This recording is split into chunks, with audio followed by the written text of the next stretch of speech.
नमस्कार, आप देख रहे हैं मिथिला 24/7। और जैसा कि आप लोगों को पता था कि आज यहाँ पे जो है मतदान हो रहा है एमएलसी चुनाव का। और अभी संध्या यहाँ पे कुल कितना मतदान हुआ है, क्या है स्थिति, इस बारे में हमारे साथ हैं राम नारायण यादव। और ये जो हैं यहाँ पे इन्होंने टैग लगा रखा है और इस पर मोहम्मद मेराज उनका ये अभिकर्ता है, मतदान अभिकर्ता थे ये। और इनसे हम जानते हैं, इनसे हम पूछते हैं कि कैसा रहा आज यहाँ पे मतदान जो हुआ है, किस तरीके से हुआ है मतदान। देखिए, मतदान पूरी तरीके से शांति प्रिय हुआ है और कुल मधेपुर प्रखंड में जो है सो 379 वोट है, 79 वोटर था यहाँ, जिसमें कुल वोटर गिर गया, एक वोटर मात्र नहीं गिरा। अच्छा, 378 पोल गिरा है, जिसमें आपको 185 पुरुष का मतदान हुआ है और 193 महिला का मतदान हुआ है। एक पंचायत समिति मात्र ऐसा उम्मीदवार थी जिसके बारे में जानकारी मिला जो अस्वस्थ हैं, हॉस्पिटलाइज हैं, इसलिए वो नहीं आ पाई। 378। ऐसा कौन थी जो मतलब यहाँ पे नहीं पहुँच पाई है, कुछ जानकारी? ये नवादा का पंचायत समिति सदस्य है सोनू मंडल। अच्छा, जो जानकारी हुआ जो वो बीमार हैं और उनके पति के द्वारा बताया गया कि हॉस्पिटल में भर्ती है। अच्छा, आप तो अभिकर्ता थे, आप अंदर में बैठे हुए थे, मतदान का जो भी पूरा स्वरूप था वो आपके सामने था, आपने देखा है, सब आपके सामने आके मतदान किए हैं, तो क्या लग रहा है कि मतलब किस पक्ष में ज़्यादा मतदान हुआ है? देखिए, यहाँ पर कुल 6 उम्मीदवार हैं एमएलसी जो है उम्मीदवार, जिसमें 3 पार्टी समर्थित उम्मीदवार है।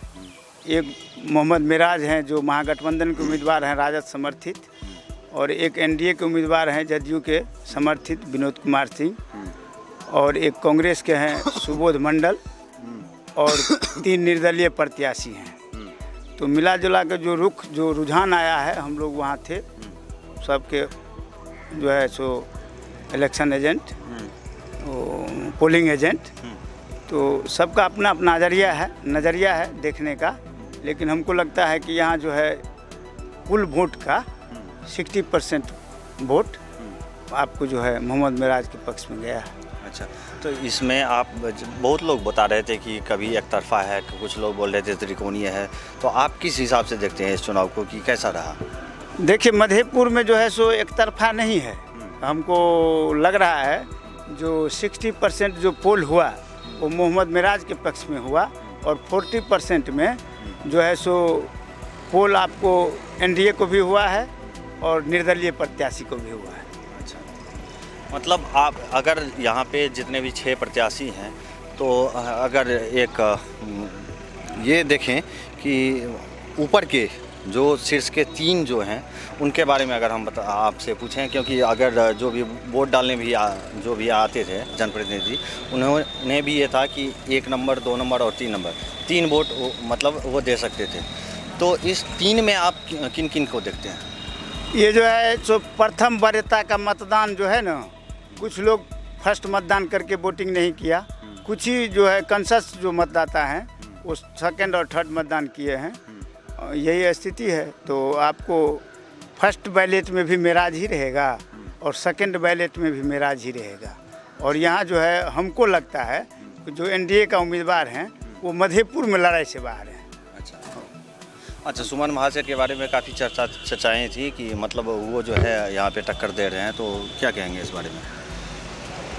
इस बारे में हम आपको ये कहेंगे कि हमको लगता है कि यहाँ सेकंड स्थान में या तो कांग्रेस का प्रत्याशी सुबोध मंडल आएगा मधेपुर में, और नहीं तो महासेठ आएगा। एनडीए उम्मीदवार यहाँ चौथा नंबर पर चला जाएगा। जैसा कि देखा आपने कि अभी हमारे साथ राम नारायण यादव थे, ये खुद जो हैं एक नेता हैं और मधेपुर से, और ये आज जो हैं यहाँ पे अभिकर्ता बने हुए थे, और इन्होंने जो है ये सारी जानकारियाँ दी। और भी क्षेत्र के विभिन्न खबरों के साथ मैं हरिशंकर झा फिर से एक बार आप सभी के बीच उपस्थित होऊंगा। देखते रहिए मिथिला 24/7।